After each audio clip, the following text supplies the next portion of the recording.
इस बार मेरा स्वयं चुनाव लड़ने का इरादा है और पक्का इरादा है, लेकिन राजनीति में ज़्यादातर गालियां ही पड़ती हैं। होता क्या है, जो लीडर चुनकर के भेजे जाते हैं वो उनकी एक्सपेक्टेशन पर खरे नहीं उतरते, या जो एक्सपेक्टेशन आपसे जनता करती है, जो जो वादे आपने किए होते हैं उन वादों को नहीं निभा पाती।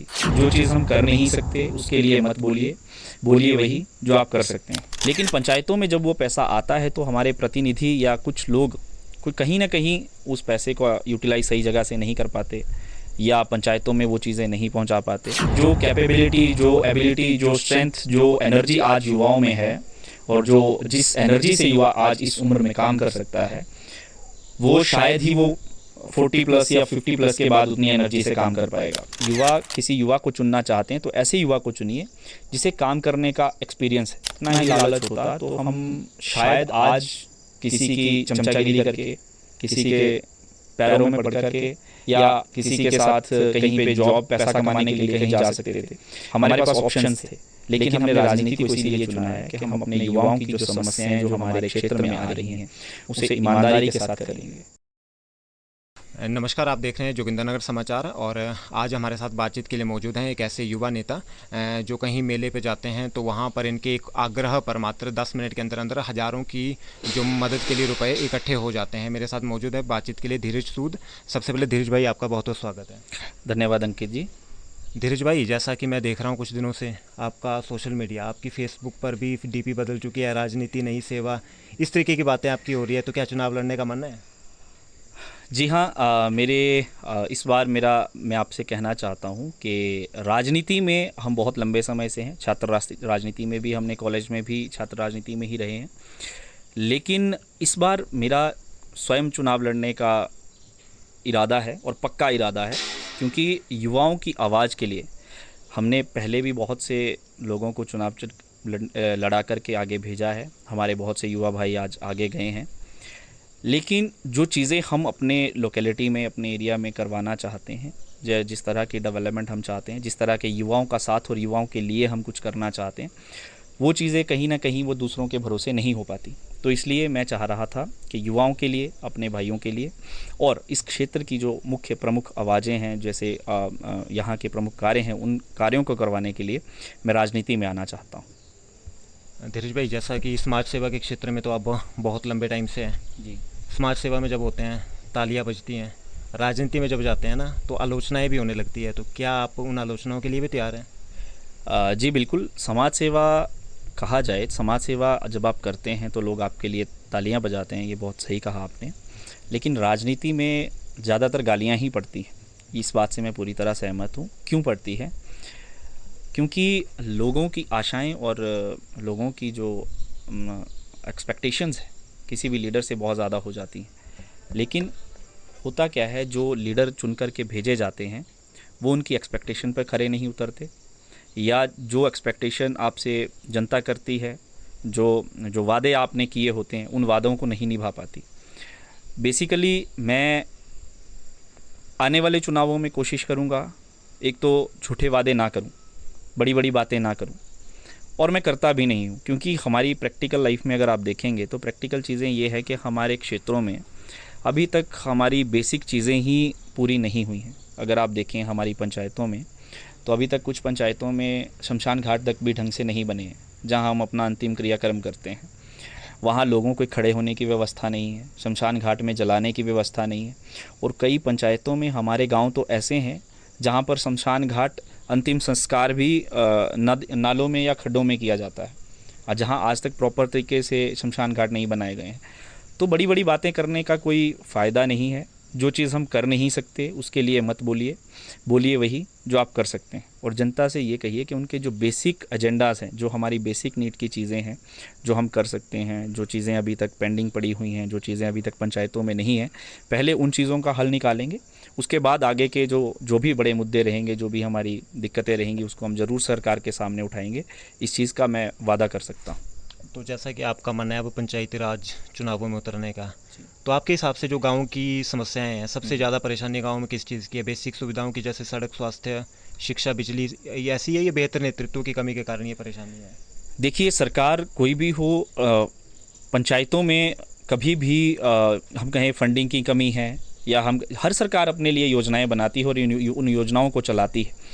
लेकिन पंचायतों में जब वो पैसा आता है तो हमारे प्रतिनिधि या कुछ लोग कोई कहीं ना कहीं उस पैसे को यूटिलाइज सही जगह से नहीं कर पाते, या पंचायतों में वो चीज़ें नहीं पहुंचा पाते, या कुछ लोग उन चीज़ों को आगे हमारे जो बड़े नेतृत्व है या हमारी सरकार है, हमारे बड़े अधिकारी हैं जहां से हमें फंडिंग आनी है, उन तक वो समस्याएं सही तरीके से नहीं रख पाते। ये सबसे बड़ी वजह है। और बात किया जाए, क्योंकि आप देखते होंगे सरकार कोई भी हो, बहुत बड़ी बड़ी घोषणाएं होती हैं, आप भी बड़े बड़े, चाहे मैं भी बचपन से देखता आया हूं, बड़े बड़े न्यूज़ चैनल 1500 करोड़, 2000 करोड़, 5000 करोड़, उतना पैसा शायद हमने देखा भी नहीं है जितना हमने सुन लिया है। तो उन घोषणाओं के साथ साथ में दिक्कत ये आती है कि जब वो कोई भी स्कीम आपके पंचायती राज में आती है तो ये जिम्मेवारी होती है पंचायती राज के उन सभी पदाधिकारियों की कि उस स्कीम को आप जनता तक कैसे पहुंचाते हैं, उसका ज़्यादा से ज़्यादा बेनिफिट आप जनता को कैसे पहुंचाते हैं, वो हमारी जिम्मेवारी है। और जो भी प्रतिनिधि जीत करके जाता है, ये उसकी जिम्मेवारी है कि वो जो भी स्कीम या जो भी बेनिफिट्स पंचायतों को दिए जाए वो सही तरीके से लोगों तक पहुँचे। आप खुद भी युवा नेता हैं जी। और क्या मानते हैं आप, युवाओं की भागीदारी कैसी होनी चाहिए? मेरा मानना है कि हमारा देश 60 से 65% युवाओं से भरा पड़ा है, और हमारा देश उन्हीं युवाओं की वजह से युवा देश कहलाता है। आज पूरे वर्ल्ड में भारत को युवा देश के होने के नाते जाना जाता है, क्योंकि हमारे युवाओं की संख्या हमारे देश में ज़्यादा है। और मैं समझता हूँ कि जो कैपेबिलिटी, जो एबिलिटी, जो स्ट्रेंथ, जो एनर्जी आज युवाओं में है, और जो जिस एनर्जी से युवा आज इस उम्र में काम कर सकता है, वो शायद ही वो 40+ या 50+ के बाद उतनी एनर्जी से काम कर पाएगा। तो युवाओं की भागीदारी बहुत ज़रूरी है, क्योंकि पंचायतों में आप देखेंगे जिस एनर्जी से, जिस तेज़ी से काम करने की ज़रूरत है हमारे भारत में, हर पंचायत में, मैं किसी पर्टिकुलर गांव या जगह का नाम नहीं ले सकता, क्योंकि हमारे पूरे भारत में ये कमी है, युवाओं का नेतृत्व बहुत कमज़ोर है। आप देख रहे होंगे कई जगह पे नेतृत्व कई लोगों की पीढ़ियां ही करती आ रही हैं। पहले कोई नेता था, उनके दादा नेता थे, उसके बाद उनके पिता नेता बने, उसके बाद वो स्वयं नेतृत्व में आए। तो ये चीज़ अगर हम कहें तो मैं चाहता हूं कि युवाओं को बढ़ चढ़ कर भाग लेना चाहिए, क्योंकि गांव का युवा अच्छे से जानता है कि उसे क्या कमियां दिख रही हैं, क्या उन्हें कमियां खल रही हैं अपनी पंचायतों में, क्या क्या कौन कौन सी दिक्कतें उन्हें आ रही हैं, उनके पढ़ाई की दिक्कतें आ रही हैं। कई युवा आप देखेंगे, अभी हमारे युवा हैं, जिस तरह से बेरोजगारी दर बढ़ रही है, उस तरीके से हमारे युवाओं को भी, उनके घर वालों को भी पैसे खर्च करने में दिक्कतें आ रही हैं। आप आज एकेडमी के टेस्ट करवाने के लिए बच्चे बाज़ारों में जाते हैं, लाइब्रेरीज़ में जाते हैं, एकेडमीज़ में पढ़ रहे हैं, वहाँ की फ़ीस भी आप देख रहे हो दिन प्रतिदिन बढ़ती जा रही है, खर्च बढ़ता जा रहा है। तो हम चाहते हैं कि पंचायतों में वो फैसिलिटीज़ हम कम से कम साधनों से प्रोवाइड करवाएं, जिससे कि हमारे युवाओं का फ्यूचर बन सके, हम युवाओं के लिए ज़्यादा से ज़्यादा सुविधाएं प्रदान करवा पाएँ। और इसके लिए युवा जितना बेहतरी से अपनी दिक्कतों और अपनी कमियों को आगे रख सकता है, वो दूसरे लोग नहीं बता पाएंगे, क्योंकि उन्हें जिस तरह से मुझे आज जिसकी ज़रूरत है, वो आवाज़ मैं जितने अच्छे तरीके से किसी के सामने रख पाऊंगा, जो व्यक्ति हमारे समय से आगे निकल चुका है वो उस तरीके से उन दिक्कतों को नहीं रख पाएगा। ये बात है। आपने भी युवाओं की राजनीति में भागीदारी की बात की। युवा आना भी चाहते हैं, लेकिन अक्सर ऐसा भी देखा गया है कि युवा राजनीति में आ तो जाते हैं, लेकिन राजनीति में आने के बाद जो है वो उसी पुरानी राजनीतिक सोच में फंसे रह जाते हैं। आप खुद को इससे कैसे बचाएंगे? मेरा मानना है कि देखिए, मैं आपको, ये आपने बहुत बढ़िया सवाल किया। मैं इस सवाल को कई बार युवाओं के सामने रखता। युवाओं का युवा होना ज़रूरी नहीं है, इतना ही काफ़ी नहीं है कि आप युवा हैं। युवा के साथ साथ आपको नॉलेज होना चाहिए। आप ऐसे युवा को चुनिए जिसे पता है कि हमें ऑर्गेनाइजेशन में किस तरह से काम किया है। ऐसे युवा को चुनिए जिसने ऑर्गेनाइजेशंस में काम किया है, क्योंकि आप देख रहे हैं हमारे भारत में आज बहुत सी ऑर्गेनाइजेशंस हैं, एनजीओज़ हैं, कई सोसाइटीज़ हैं जिसमें युवाओं को काम करने का मौका मिलता है। हम बड़ों से सीखते हैं, ठीक है।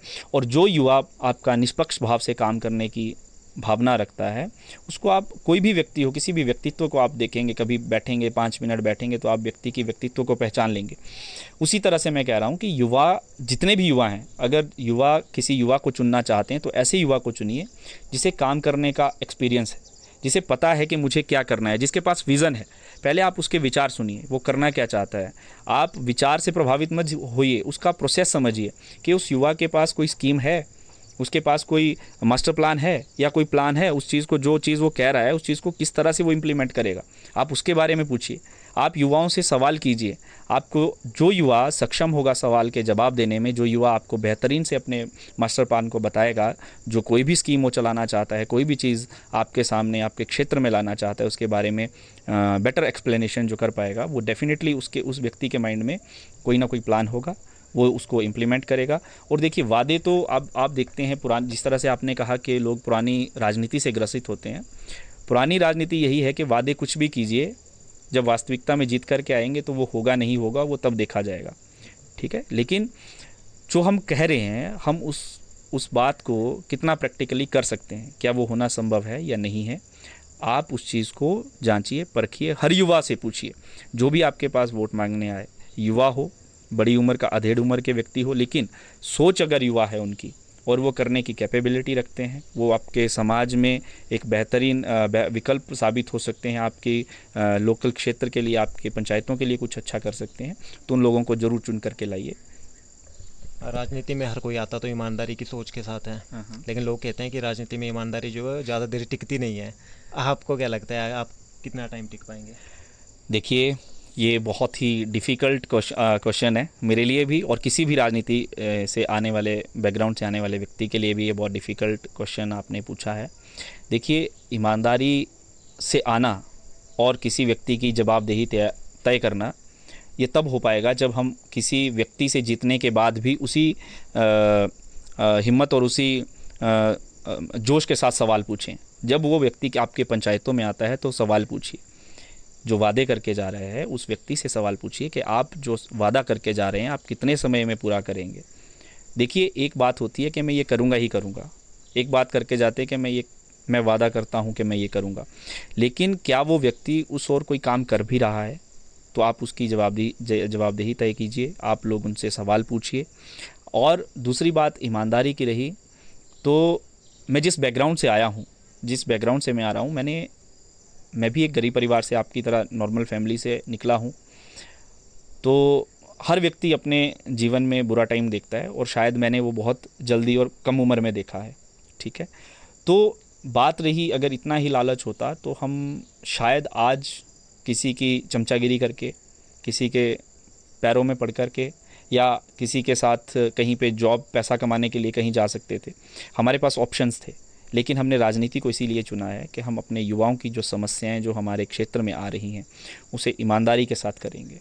अगर बात रही जिला परिषद क्षेत्रों में भी जो भी हमारे पास फंडिंग आएगी, जो भी हम पैसा ऊपर से लाएंगे, हम डीसी हेड से लेकर के आएंगे, हम सीएम से लेकर के आएंगे, हम डिफरेंट मंत्रालयों से अगर हम कोई डेवलपमेंट के लिए कोई भी चीज़ लेकर के आएंगे तो उसे ईमानदारी के साथ लोगों के सामने रखेंगे। और ईमानदारी से काम करने के लिए हमने एक एनजीओ का भी गठन किया है। मैं एनजीओ के माध्यम से भी समाज सेवा करना चाहता हूं, जिसमें मैंने युवा साथियों को रखा है। और आपने देखा होगा कि एनजीओज़ तो बहुत से हैं जो काम करते हैं, लेकिन कितना पैसा आया, कितना पैसा कहाँ खर्च हुआ, इसका ब्यौरा कोई भी एनजीओ या कोई भी संस्था नहीं देती है। मैं आपको यकीन दिलाता हूँ हमारी एनजीओ जो काम करेगी, जो लोग हमारी एनजीओ के साथ जुड़ेंगे, उन लोगों को हम पूरा ब्यौरा देंगे, जितना पैसा आ रहा है उसका भी, और जितना पैसा हम खर्च कर रहे हैं, किसी की मदद कर रहे हैं, उस चीज़ का भी हम ब्यौरा देंगे। जी, आप जोगिंदरनगर से हैं खुद भी, आप छात्र राजनीति में भी रहे हैं और अभी युवा राजनीति में भी प्रदेश स्तर पर प्रतिनिधित्व आप कर रहे हैं। जी, तो आप क्या मानते हैं, जोगिंदरनगर की हम बात करेंगे, जोगिंदरनगर में आपको कौन सी कमियां दिखती है, युवाओं के ऐसे कौन से मुद्दे दिखते हैं जिन पर या तो काम नहीं किया गया या किया गया तो उसका कोई सार्थक जो परिणाम है वो नहीं निकले? देखिए जोगिंदरनगर की अगर मैं बात करूं तो युवाओं को लेकर के, युवाओं में कैपेबिलिटी की कमी नहीं है, योग्यता की कमी नहीं है। आप देखेंगे अभी हाल ही में हमारे सावन बरबाल जी जोगिंदरनगर से ही निकले हैं और आज ओलंपिक्स में नेशनल खेल रहे हैं, इंटरनेशनल गेम्स में जा रहे हैं, ओलंपिक्स में जा रहे हैं। तो कमी किस चीज़ की है? इंफ्रास्ट्रक्चर की है। तो इंफ्रास्ट्रक्चर का दोष या तो मैं किसी पर्टिकुलर लीडर पे नहीं मर सकता, क्योंकि शायद उन्होंने भी कोशिश करी होगी यहाँ काम करवाने की, और सरकारों में कहीं ना कहीं जो खींचातान आपस में चलती है, जैसे अभी हाल ही में आप देखेंगे कि बहुत से संस्थान जब कहीं खुलने लगते हैं तो दूसरे मिनिस्टर या एरिया के लोग भी खींचातान करते हैं कि ये हमारे क्षेत्र में खुलना चाहिए, ये हमारे क्षेत्र में खुलना चाहिए। तो मैं इसमें लीडर्स का भी भागीदारी की थोड़ी कमी मानता हूँ कि उन्हें इस चीज़ पे जोर डालना चाहिए। सरकारों में उन्हें बैठ कर के अपने क्षेत्र के लिए लड़ना चाहिए। उसमें अगर सामने वाला व्यक्ति इस चीज़ का बुरा मानता है कि ये अपने क्षेत्र के लिए लेके जा रहा है, तो हमें अपने क्षेत्र में संस्थान खोलने चाहिए। हमारे यहाँ युवाओं के पास, हमारी अगर आप बेसिक सी चीज़ कहें तो हमारे पास स्पोर्ट्स अकेडमीज़ नहीं है। स्पोर्ट्स में अगर हमारे युवा आगे जाना चाहें, यहाँ पे संभावनाएं नहीं हैं। अगर आप देखें, हमारा बच्चा वॉलीबॉल में अच्छा खेल रहा है तो हमें उसे कोचिंग लेने के लिए या तो ऊना हॉस्टल में सेलेक्ट करवाना पड़ेगा, या हिमाचल प्रदेश के चंबा हॉस्टल में सेलेक्ट करवाना पड़ेगा, या किसी प्राइवेट एकेडमी में उसे चंडीगढ़ भेजना पड़ता है, या आउट ऑफ हिमाचल भेजना पड़ता है। अगर मैं बात करूं, हमारे जोगिंदरनगर में ग्राउंड्स की कमी नहीं है। आप डोग में देखिए, वहाँ पे बहुत अच्छा ग्राउंड है। आप चौंतड़ा में देखिए, वहाँ बहुत अच्छा ग्राउंड है। आप मछियाल की बात करें तो वहाँ हमारे पास बहुत बड़ा ग्राउंड है। आप गल्लू की बात करें तो हमारे पास बहुत बड़ा ग्राउंड है। तो हमें यहाँ पे क्षेत्र में हमें सुविधाएं लाने की ज़रूरत है। हमें युवाओं को सामने रख कर के उन स्कीम्स को लाने की ज़रूरत है, स्कीम्स बनाने की ज़रूरत है। हमें उन इंस्टीट्यूशंस की ज़रूरत है जहाँ पर हमारे युवा उन इंस्टीट्यूशंस का, उन संस्थानों का फ़ायदा उठा सकें, ताकि स्पोर्ट्स में भी कोई बच्चा अच्छा कर रहा है, स्पोर्ट्स में भी कोई बच्चा अच्छा कर सकता है तो आगे जाए। और हम चाहते हैं कि वो जोगिंदरनगर का नाम हिमाचल स्तर पे नहीं, भारतीय स्तर पे, नेशनल स्तर पे, इंटरनेशनल स्तर पे आगे लेकर के जाए। क्योंकि हमारे बच्चे मेहनती हैं। हमारे बच्चे, आप देख रहे हो, स्टेट खेल के आता है, नेशनल खेल के आता है, लेकिन कुछ ही बच्चे जा पाते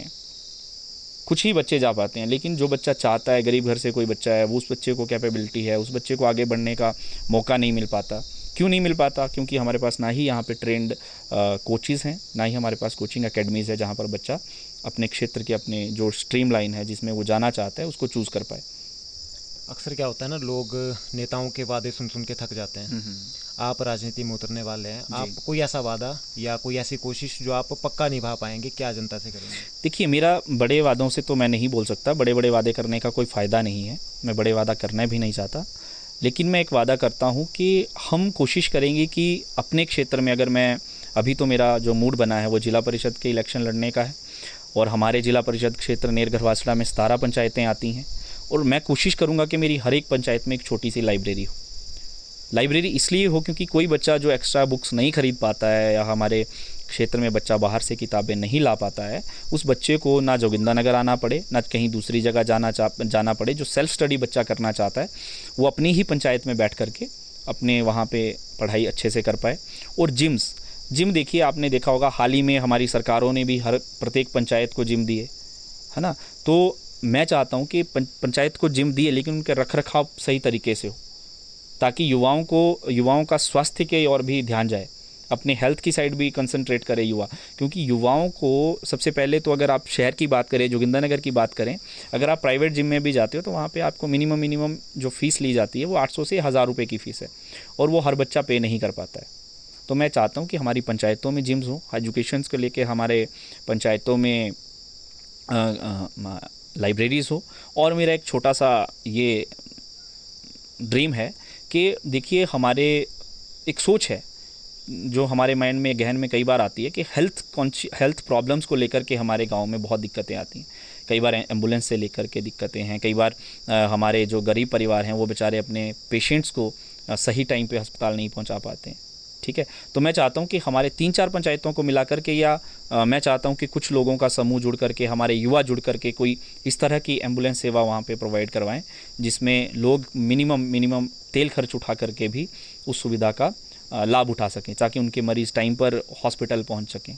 क्योंकि आपने देखा होगा, अगर मरीज़ को लाना या ले जाना होता है, अगर आप शिमला भी रेफ़र किसी को किया जाता है तो जाती बार तो एम्बुलेंस छोड़ देती है, लेकिन वापस आते टाइम उन्हें 5000 दे करके ही या 7000 दे करके ही वापस आना पड़ता है। तो मैं चाहता हूं कि मिनिमम अमाउंट पे हमें एम्बुलेंस की सुविधा मिले, जो एक बेसिक नीड है हमारी। हमारे हेल्थ को रिलेटेड हमें अपने जो पंचायत में जो फार्मेसी हैं, हमारे जो हेल्थ सेंटर्स खुले गए हैं, उनमें हम दवाइयाँ ज़्यादा से ज़्यादा वहाँ पे प्रोवाइड करवा पाएँ, वहाँ पे सर्विसेज प्रोवाइड करा पाएँ, ताकि लोगों को बाहर ना जाना पड़े। तो ये मेरी कोशिश रहेगी। धीरज भाई, लास्ट में आप युवा होने के नाते बाकी युवाओं के लिए, या खासकर युवा वोटरों के लिए, क्या संदेश देना चाहेंगे? मैं युवाओं से यही कहूँगा कि आप हर बार राजनीति में भाग लेते हैं, और राजनीति के इस पर्व में जब वोटिंग होती है तो उसमें आप 5 साल के बाद भाग लेते हैं। तो मैं वोटरों से सिर्फ इतना ही कहना चाहूँगा, आप गलत व्यक्ति को वोट मत कीजिए, वोट ज़रूर कीजिए।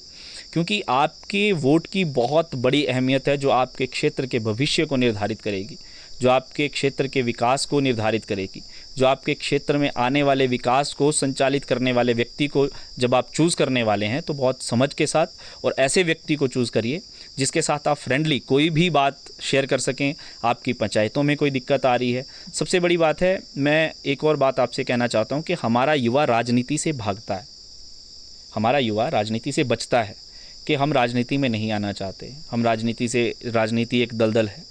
लेकिन मैं युवाओं से कहना चाहता हूं, अगर आप अपने क्षेत्र के लिए कुछ करना चाहते हैं तो राजनीति से बढ़िया मंच कोई नहीं है। अगर इसको सही तरीके से किया जाए, अगर राजनीति का इस्तेमाल आप अपने क्षेत्र में डेवलपमेंट के लिए करेंगे, अपने क्षेत्र के विकास के लिए करेंगे, तो जन सेवा का सबसे अच्छा मंच राजनीति से बड़ा कुछ हो नहीं सकता। क्योंकि आप जो हमें यही तो करना है, हमें यही तो चेंज लाना है कि जो पुरानी कुरीतियाँ, जो पुरानी जो हमारी सोच बनी हुई है कि वादे करेंगे और काम नहीं करेंगे, तो इस सोच को ही तो तोड़ना है। तो हम चाहते हैं कि एक्स्ट्रा एफर्ट हमें लगाने पड़ेंगे उसमें लिए, और उसमें मैं युवाओं का इतना सा रिक्वेस्ट करना चाहता हूँ, ये मैं हूँ या मेरी जगह मेरे से भी कैपेबल कोई और युवा आपको लगता है जो आपके क्षेत्र की आवाज़ बन सकता है, जो आप युवाओं की आवाज़ बन सकता है, आप उस व्यक्ति को चुनिए। लेकिन वोट ज़रूर कीजिए, वोटिंग में पीछे मत हटिए। और आने वाले पंचायती चुनावों से पहले जितने भी हमारे युवा वोटर हैं उनसे आप भी अंकित भाई रिक्वेस्ट कीजिएगा कि जिनके वोट नहीं बने हैं वो अपने अपने वोट्स बनाएं और अपने क्षेत्र के विकास के लिए एक बार वोट ज़रूर करें। और इस बार युवा लोगों को चुनें और ऐसे युवा को चुनें जो आपके क्षेत्र की आवाज़ बने, आपके क्षेत्र के लिए काम करें और आपके क्षेत्र के भविष्य के लिए काम करें। क्योंकि हम देखिए, अगर आप देखते हैं, आप जनरली देखेंगे कांग्रेस की सरकार आती है तो बीजेपी के जो वर्कर हैं वो कहते हैं कांग्रेस की सरकार है, हम काम मांगने नहीं जाएंगे। और बीजेपी की सरकार आती है तो कांग्रेस के जो व्यक्ति है वो कहते हैं कि हम काम मांगने नहीं जाएंगे, बीजेपी की सरकार है, हमारे काम नहीं होंगे। लेकिन मैं आप लोगों के बीच में ये मैसेज रखना चाहता हूँ, जो प्रतिनिधि आप चुनकर के भेजते हैं वो जनता का प्रतिनिधि होता है, किसी पार्टी का नहीं। और उसका ये कर्तव्य होता है कि वो बिना किसी भेदभाव के जिन व्यक्तियों ने आपको चुना है उनके भी काम करें, और जिन व्यक्तियों ने आपके वोट नहीं दिए हैं, क्योंकि आप पक्षपात नहीं कर सकते, क्योंकि चुनने के बाद लोगों की आप सभी के लिए एक समान है। अगर आप एमएलए हैं तब भी आप सभी के हैं, आप जिला परिषद हैं तब भी सभी के हैं, आप प्रधान हैं तो तब भी सभी के हैं। ये आपका पहली ड्यूटी है कि आप सभी के लिए एक समानता से काम करें। और आपका जनता का भी ये हक है, जो चुना हुआ प्रतिनिधि है उससे आप ताल ठोक करके काम मांग सकते हैं। जो काम आप क्षेत्र में करवाना चाहते हैं उसके लिए आप उनसे सवाल पूछ सकते हैं, ये आपका अधिकार है। वैसे ये सवाल आखिरी था, लेकिन आपकी बात से एक और बात निकल कर आई है। आपने कहा कि युवा राजनीति से भागता है जी। आप भी छात्र राजनीति से निकले हैं, कॉलेजों में छात्र संघ चुनाव बंद है, तो कहीं ना कहीं इसका एक ये कारण मानते हैं आपकी युवा अच्छे जो युवा नेता हैं या छात्र नेता हैं वो निकलना बंद हो गए हैं? हाँ, ये बहुत गलत हुआ है। चुनाव देखिए, चुनावों में लड़ाई झगड़ा होना इस वजह से इन चुनावों को बंद किया गया, क्योंकि चुनावों में, इलेक्शंस में, कॉलेजों में लड़ाई झगड़े होते थे। मैं मानता हूँ ये होना बहुत गलत है। युवाओं को भी थोड़ा सा जागरूक होना पड़ेगा अपने इस राजनीति में जब वो आएँ तो अपने अंदर भी थोड़े वो चेंजेस लाएं, थोड़ा एग्रेशन कम रखें। लेकिन हाँ, एग्रेशन के साथ साथ में होश में साथ में रहते हुए हमें कॉलेज में जो चुनाव होते हैं, छात्र राजनीति में जो चुनाव होते हैं, ये होने चाहिए। मैं इस पक्ष में हूँ, क्योंकि जब आप स्कूलों से निकल करके जो बच्चा जब कॉलेज में आता है तो बहुत कुछ सीखता है। वो लीड करना सीखता है, वो राजनीति में नेतृत्व करना सीखता है, वो डिसीजन मेकिंग सीखता है, वो लोगों में उठना बैठना सीखता है, वो संगठन को चलाना सीखता है, वो ऑर्गेनाइजेशन को मैनेज करना सीखता है। वो वो बड़ों और छोटों में भेदभाव करे बगैर सबको सम्मान करना सीखता है। तो ये छात्र राजनीति में ही तो संभव है। अगर हम युवाओं का बेस ही ख़त्म कर देंगे तो भविष्य में राजनीति में जो बच्चे आएंगे वो क्या फ्यूचर और क्या विज़न लेकर के आएंगे। तो छात्र राजनीति में अगर मैं गलत नहीं हूँ तो मैं यह कहूँगा कि कैरेक्टर बिल्डिंग का जो काम है वो कॉलेज में होता है। वो कॉलेज में क्यों होता है? क्योंकि जो कैरेक्टर निखर करके आता है वो कॉलेज में बहुत से सर्कमस्टांसेस बच्चा देखता है 3 सालों में, क्योंकि उसे संगठन में आना है, लोगों के साथ मिलना है, लोगों को कन्विंसिंग पावर उसकी बढ़ती है, लोगों को कन्विंस करने की पावर उसकी बढ़ती है, आपकी लीडिंग कैपेबिलिटी बढ़ती है, उसकी स्पीच पावर बढ़ती है। अब बच्चा जब अब संगठन को वहाँ पे चलाएगा, अलग अलग संगठनों का नेतृत्व करेगा, तो संगठन को चलाने की नेतृत्व क्षमता उस व्यक्ति में आती है। तो ये बहुत ज़रूरी है। क्योंकि युवा कॉलेज में आकर के ये छात्र राजनीति की जो पॉलिटिक्स है उसमें जब जीत करके जो बच्चा वहाँ पे बैठता है, प्रेसिडेंट बनते हैं, वाइस प्रेसिडेंट बनते हैं, तो वहाँ पे अपने कॉलेज के लिए डेवलपमेंट के मुद्दों पे बात करना सीखता है, अपने डेवलपमेंट के लिए फंडिंग के लिए बात करना सीखता है, अपने प्रिंसिपल, अपने अध्यापकों प्राध्यापकों के साथ बैठ कर के किसी एक प्रॉब्लम का सोल्यूशन निकालना सीखता है। तो ये बेसिक है, ये होना चाहिए, यहीं से ही किसी का कैरेक्टर बिल्ड होता है। और छात्र राजनीति कॉलेज में, और ये जो कॉलेजों में अभी बंद हुई है, मैं भी इसके खिलाफ हूँ। कॉलेजों में राजनीतिक दृष्टिकोण से अगर देखा जाए, अगर हमारे देश के भविष्य में राजनीति आप स्ट्रॉन्ग बनाना चाहते हैं तो हमें छात्र राजनीति को स्ट्रॉन्ग बनाना पड़ेगा। ये धीरज भाई, हमसे बातचीत के लिए आपका बहुत बहुत शुक्रिया, आपने अपना कीमती समय दिया। बहुत बहुत धन्यवाद अंकित जी। तो ये थे हमारे साथ धीरज सूद जी, जो अभी युवा राजनीति में तो सक्रिय हैं लेकिन पंचायती राज चुनावों में उतरने का मन पूरी तरह से बना चुके हैं। इन्होंने जोगिंदरनगर के मुद्दों पर और युवाओं के मुद्दों पर अपनी बात जो है बेबाकी के साथ रखी है। बाकी आपको इनके मुद्दे कैसे लगते हैं, उनके आधार पर आप इनका चुनाव जो है जब पंचायती राज चुनावों में ये उतरेंगे उस दौरान कर सकते हैं। बाकी आप तमाम तरह की खबरों के लिए जोगिंदरनगर समाचार को फॉलो कर सकते हैं। आपको हर तरह की, हर जगह की खबरें यहाँ पर देखने को मिलेगी। नमस्कार।